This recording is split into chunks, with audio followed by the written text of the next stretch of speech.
खैर, आज मैं लेकर आया हूं आपके लिए एक शानदार फिल्म जिसका नाम है जेंटल वुमन।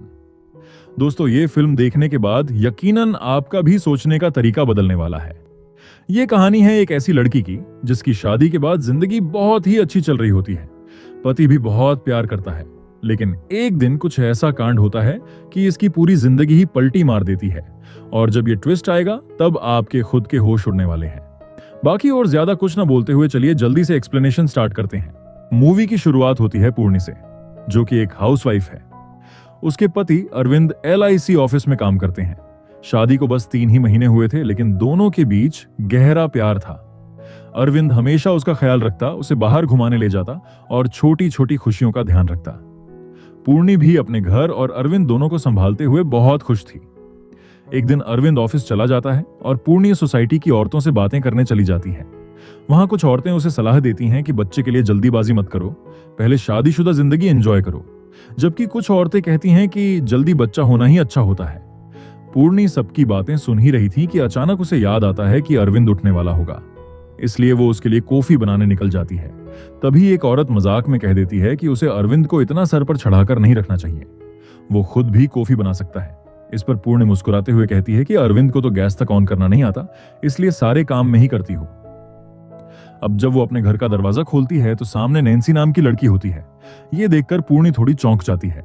नैन्सी बताती है कि वो उनके पड़ोस में रहती है और शादी में इसलिए नहीं आ पाई क्योंकि उसके पापा को हार्ट अटैक आ गया था। तभी अरविंद नैन्सी के लिए चाय लेकर आता है।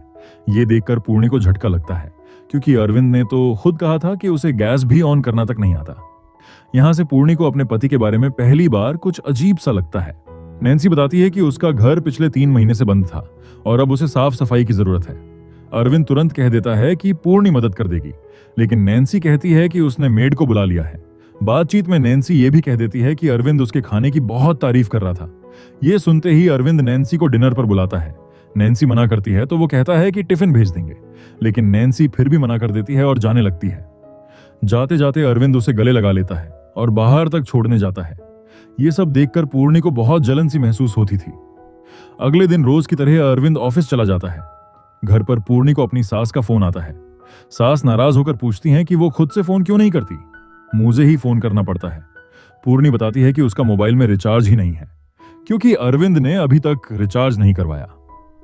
इस पर सास कहती हैं कि अरविंद के भरोसे मत रहो, वो बाहर के कामों में उलझकर घर की जिम्मेदारियां भूल जाता है। यहां हमें पता चलता है कि सास अपनी प्रेग्नेंट बेटी के घर पर रह रही है। रात को जब अरविंद घर लौटता है तो पूर्णी उससे कहती है कि उसकी कजिन दीपा यहां आना चाहती है क्योंकि उसका इंटरव्यू है। अरविंद तुरंत मान जाता है और कहता है कि इससे पूर्णी को भी अच्छा लगेगा। कुछ देर बाद अरविंद बताता है कि उसे 3-4 दिन के लिए ऑफिस के काम के लिए शहर से बाहर जाना होगा। पूर्णी ये सुनकर मान जाती है। अगले दिन उसकी कजिन दीपा वहां आती है। जैसे ही अरविंद दीपा को देखता है, उसकी नजरें कुछ अजीब सी हो जाती हैं। फिर वो पूर्णी से कहता है कि मंदिर जाना था ना, चलो मैं छोड़ देता हूं। लेकिन रास्ते में कार रोककर कहता है कि उसका मोबाइल घर पर ही रह गया है। पूर्णी से अरविंद कहता है कि वो ऑटो लेकर मंदिर चली जाए। वो घर से मोबाइल लेगा और फिर सीधे एयरपोर्ट निकल जाएगा। पूर्णी भी मान जाती है और मंदिर चली जाती है। अब अरविंद घर लौटकर मोबाइल ढूंढने लगता है। वो दीपा से कहता है कि उसके फोन पर कॉल करे। कॉल करने पर मोबाइल मिल जाता है। अरविंद कहता है कि उसे ठीक नहीं लग रहा, जरा सा गर्म पानी करके लाओ। दीपा जैसे ही गर्म पानी बनाने लगती है, अरविंद उसे हवस भरी नजरों से घूरने लगता है और उसके करीब आने की कोशिश करता है। घबराई हुई दीपा हाथ से पानी गिरा देती है। गर्म पानी से बचने के लिए अरविंद पीछे झुकता है और फर्श का कोना उसके सिर पर लगता है, जिस वजह से वो बेहोश हो जाता है। ये सब देख दीपा पूरी तरह डर जाती है। दीपा तो एक कोने में सिकुड़ कर बैठ जाती है। उसे लगा अरविंद तो ऊपर निकल लिया। तभी हम देखते हैं पूर्णी घर लौट आती है। वो अरविंद को गिरा हुआ देख घबरा जाती है। पूर्णी अरविंद से बहुत प्यार करती थी, इस वजह से वो बहुत रोने लगती है। तभी अरविंद के मोबाइल पर बार बार कॉल आने लगता है। पहले तो पूर्णी उठाती नहीं, लेकिन लगातार कॉल देखकर रिसीव कर लेती है। कॉल पर एक लड़की थी और उसका नाम था एना। वो कहती है, बेबी तुम कहाँ हो, हम गोवा जाने के लिए लेट हो रहे हैं, और हाँ पैड्स लेना मत भूलना, मेरे पीरियड्स शुरू हो गए हैं। इसके बाद वो अरविंद के फिंगरप्रिंट से लॉक खोलती है। उस फोन में उसे एना और अरविंद की अश्लील वीडियोस मिलती है। इन वीडियोस को देखकर पूर्णी के तो होश ही उड़ जाते हैं। उसके तब जो फोन में उसे मिला, उससे तो पूर्णी पूरी तरीके से टूट जाती है। अब तक उसे लगता था कि अरविंद उसे बेहद प्यार करता है, लेकिन ये सच सामने आते ही उसकी दुनिया उजड़ जाती है।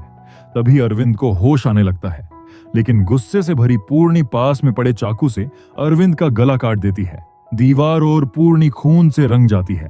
उसके फोन में उसे जो मिला उससे तो पूर्णी पूरी तरीके से टूट जाती है। खैर, इतने में डोरबेल बजती है। घबराई हुई पूर्णी जल्दी से खुद को संभालती है और दरवाजा खोलती है।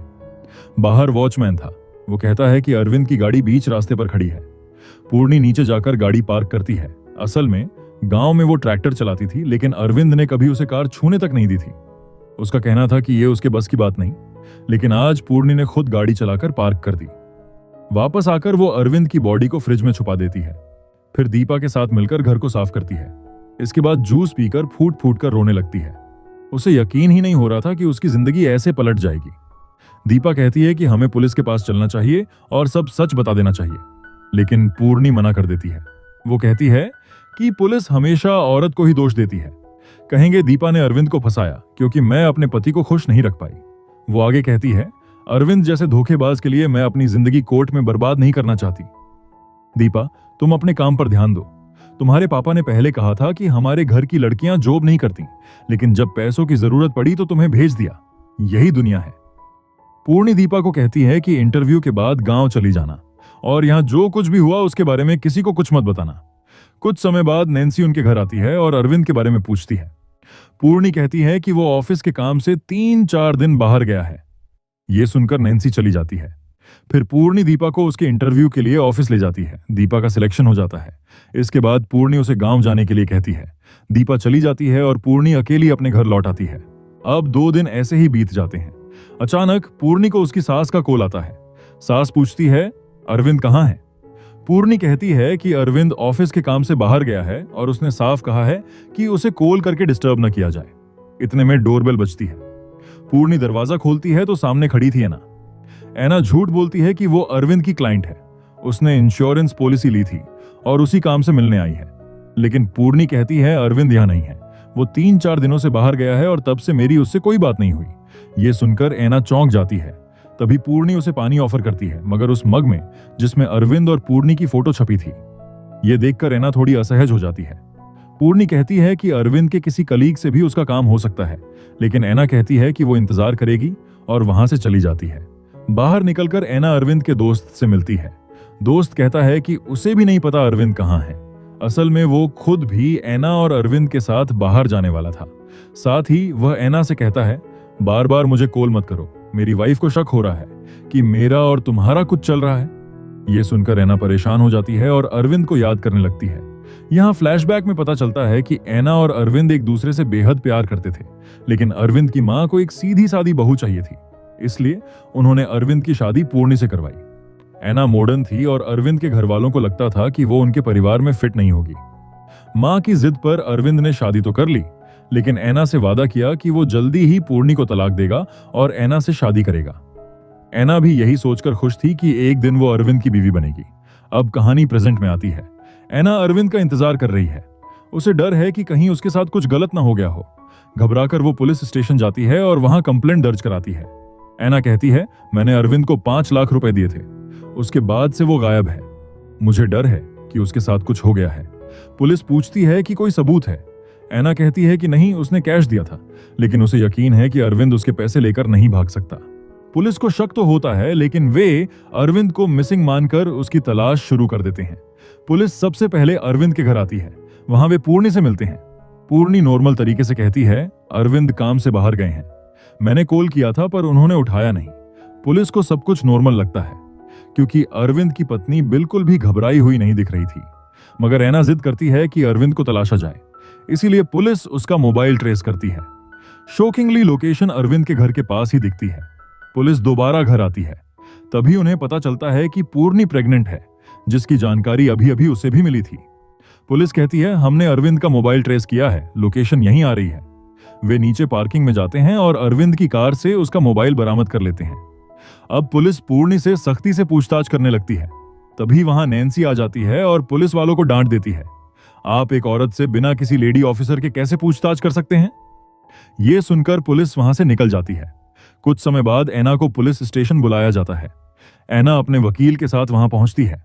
अब पुलिस के पास अरविंद का मोबाइल भी है और ये राज भी खुल चुका है कि उसका ऐना के साथ अफेयर था। ऐना कहती है, हाँ मेरा अफेयर था, मैं छुपाऊंगी नहीं, लेकिन मुझे पूरा यकीन है कि अरविंद के साथ कुछ तो गलत हुआ है, वरना वो इस तरह से गायब नहीं हो सकता। अब पुलिस वाले ऐना की बात बिल्कुल भी नहीं सुन रहे थे। तभी वहां इंस्पेक्टर का सीनियर ऑफिसर आता है और वह इंस्पेक्टर को डांट देता है, तुम ऐना की बात को क्यों नजरअंदाज कर रहे हो? क्या पता इस केस में अरविंद की पत्नी पूर्णी भी शामिल हो। इसके बाद वह आदेश देता है कि पूर्णी को उसके पास लाया जाए। जब पूर्णी उस सीनियर ऑफिसर से मिलती है तो वह पूछता है, क्या तुम्हें कभी शक हुआ कि अरविंद तुम्हें धोखा दे रहा है? पूर्णी शांत होकर जवाब देती है, नहीं सर, मुझे पूरा यकीन है कि अरविंद मुझे कभी धोखा नहीं देगा। वो मुझसे बहुत प्यार करता है। हाँ, वो अपने काम से बहुत जुड़ा हुआ है और शायद इसी वजह से कहीं बाहर गया है। असल में पूर्णी ये सब इसलिए कहती है ताकि पुलिस उस पर शक न करे, क्योंकि अगर उसने अफेयर का सच बता दिया तो पुलिस यही मानेगी कि गुस्से में आकर पूर्णी ने ही अरविंद को मार दिया होगा। इसलिए वह मासूम बनने का नाटक करती है और पुलिस वाले उसे छोड़ देते हैं। इधर ऐना अपने फादर के पास जाती है और सब कुछ कन्फेस कर देती है कि कैसे वो एक शादीशुदा आदमी के साथ अफेयर में थी।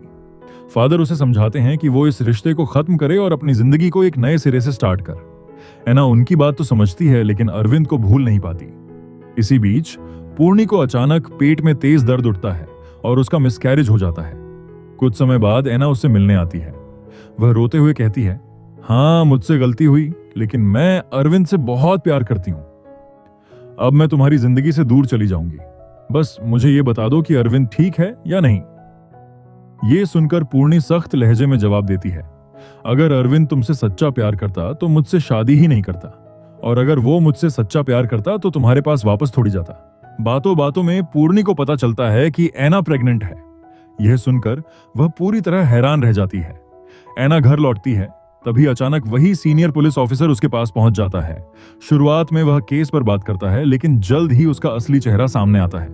वो ऐना से कहता है, तुम इतने टाइम से अकेली रहती आई हो, बोर नहीं होती क्या? चलो मैं तुम्हारा अकेलापन दूर कर देता हूं। ये कहकर वो ऐना के साथ जबरदस्ती करने लगता है, लेकिन परेशान होकर ऐना उसे धक्का देकर दूर कर देती है। अब वो ऑफिसर कहता है, अगर तुम अरविंद के साथ सो सकती हो तो मेरे साथ क्यों नहीं? ऐना बुरी तरह डर जाती है, लेकिन वो ऑफिसर यहां भी नहीं रुकता। वो ऐना के कपड़े भी फाड़ने लगता है। सीन अब कट होता है। कुछ देर बाद वहीं पूर्णी भी पहुंच जाती है। दरवाजा खुलते ही ऐना को सहारा मिलता है। पूर्णी कहती है, मैं यहां तुम्हें अरविंद का सच बताने आई हूं। तुम्हें अपनी जिंदगी पर ध्यान देना चाहिए, क्योंकि जिस बच्चे का तुम इंतजार कर रही हो उसका बाप अब इस दुनिया में नहीं है, क्योंकि मैंने खुद उसे मारा है।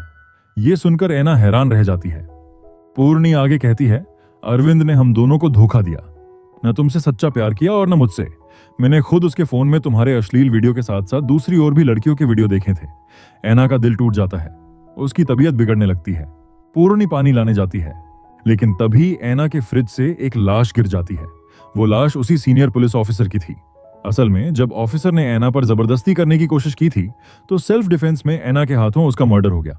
उसने लाश छुपाने के लिए उसे फ्रिज में रख दिया था। अब पूर्णी को भी यह सच पता चल जाता है।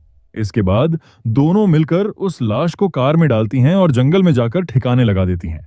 कुछ महीने बाद की कहानी दिखाई जाती है।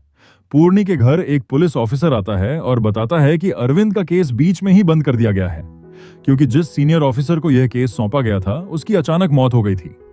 तभी वहां ऐना भी आती है, जो अब प्रेग्नेंट थी। यह देखकर पुलिस वाला चौंक जाता है, यह कैसे हो सकता है? अरविंद का अफेयर ऐना के साथ था, फिर भी पूर्णी और ऐना एक साथ कैसे हैं? उलझा हुआ पुलिस वाला बाहर निकलता है। तभी उसकी नजर एक कुत्ते पर जाती है जो हड्डी चबा रहा था। वह उसके नजदीक जाकर देखता है और तभी कुत्ता उसके हाथ को काट लेता है। यहीं पर सच्चाई सामने आती है। दरअसल पूर्णी और ऐना ने मिलकर अरविंद की लाश के टुकड़े किए थे। वे उन टुकड़ों को रोज रोज पकाकर चावल के साथ कुत्तों को खिलाती रहीं। इसी वजह से किसी को उन पर शक तक नहीं हुआ और इसी सस्पेंस भरे ट्विस्ट के साथ मूवी खत्म हो जाती है। तो दोस्तों, ये थी जेंटल वुमन मूवी की कहानी। दोस्तों, आप मुझे कमेंट में बताइए कि पूर्णी ने जो किया वो सही था या फिर बिल्कुल गलत। देखते हैं अपनी जनता के क्या विचार है इस पर। बाकी अगर आपको वीडियो पसंद आई हो तो लाइक, कमेंट और शेयर जरूर करें, और हाँ, हमारे चैनल को सब्सक्राइब करना बिल्कुल मत भूलना। दोस्तों, आपका दिल से धन्यवाद जो यहां तक वीडियो देखा।